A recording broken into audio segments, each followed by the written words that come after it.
Paul, 2-1 the end today. Must be really pleased with today's performance. Yeah, really pleased. We weren't maybe we weren't as expansive in possession as we have been at home lately, but maybe that helped us keep a little bit tighter. And it's something that we touched on.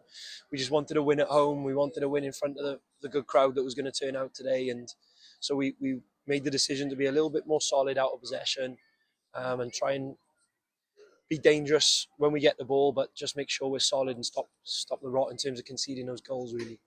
It's quite a tense finale in the end. Obviously, Swindon were going to throw everything at it. Must be really pleased with the defensive display at the end as well. Yeah, I thought the defending throughout the game was excellent, actually. I think we were better today in terms of stopping crosses, stopping shots.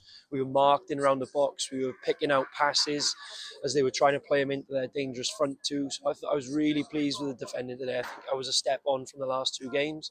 I think even in the second half there, where they've got a lot of men forward, we've kept it all in front of us, the vast majority in front of us, and been comfortable.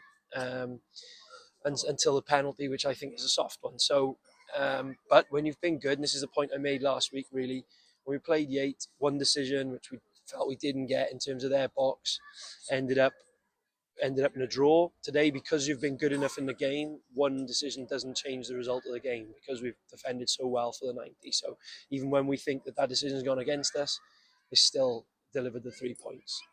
And on the two goals, probably one of the clearest two goals you'd see all season, but probably just going to take them on the chin, and it's a great 3 points in the end. Yeah, absolutely. Like Curtis, a bit of magic from him, really. That's as good as a bit of magic. You know, it's work rate. It's just work rate to go and get that ball. Great tackle, you know, and that's helped us in the game because you know we're growing into it at that point. Just a couple of times early on, we gave the ball away playing out, and that meant there was a bit of pressure building without any real opportunities for Swindon, and then that gives us the opportunity to relax, and we had a bit more quality on the break then. And again, Fraser, a bit of magic, and in the last couple of weeks, when we've got in those areas, the ball hasn't bounced in for us, and we haven't managed to find somebody. And today it's gone in possibly off Rick or a Swindon player, depending on how it looked on the video. Probably an OG, to be fair. And going back to last week, obviously frustrating come off the end of it 2-2. To show the character we did today in the fight, and to show the reaction really considering last week's performance, you must be really pleased with that. Yeah, look, that's 5 games and that's 10 points. That's 3 wins, 1 draw, 1 defeat in our last 5. So I'm really pleased with that. I'm delighted to get a win at home. You know, that's something we needed as well. And hopefully we can use that as a bit of a platform now to kick on and continue. And look, 2022 was the year of the FA Cup run, 2023, got to try and put a league run together now. And on team selection today, you made a few changes. Kieran Evans missed out with illness. Have you got any sort of update on him so far? Yeah, Kieran's just ill. A few of the boys have been ill over Christmas, over the period as well, to be honest. And he's just come down with it now the last couple of days, so he was never going to play today. Lewis Powell has done quite a lot of training there this week in terms of individual stuff and is stepping it up bit on bit.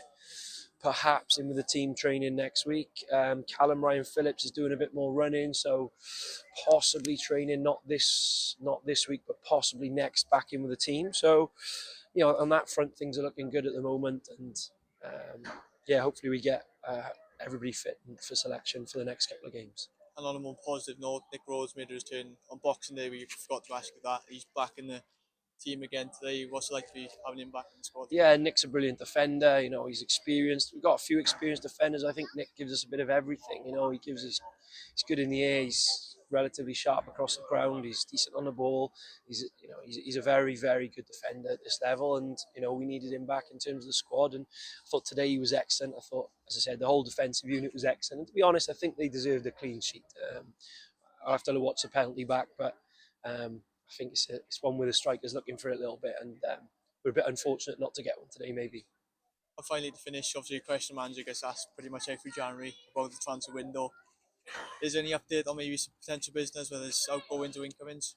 We're working hard on a few, to be fair. We've made contact with a couple of people, and we're always looking to strengthen the squad, to be honest, regardless of the time of year. We can do a little bit more in January, which some Southern League clubs can do more throughout the year in terms of contracted players. We can only do it in January. So we are looking to do a little bit, and we're talking to people, but it's got to be the right people for this team at the minute. You know, we've got to have players that are going to improve us, something different. You know, we're not just going to go out and sign anybody. We're building for the future. And so we're not just going to go out and sign anybody. It's got to be the right players. There might be one or two need to go out and get a few games as well. That's conversations for us to have, and it's up to the individual to help make that decision themselves. But we're always looking to improve the squad, but it's got to be the right players. Cheers, Paul. Cheers, Mac.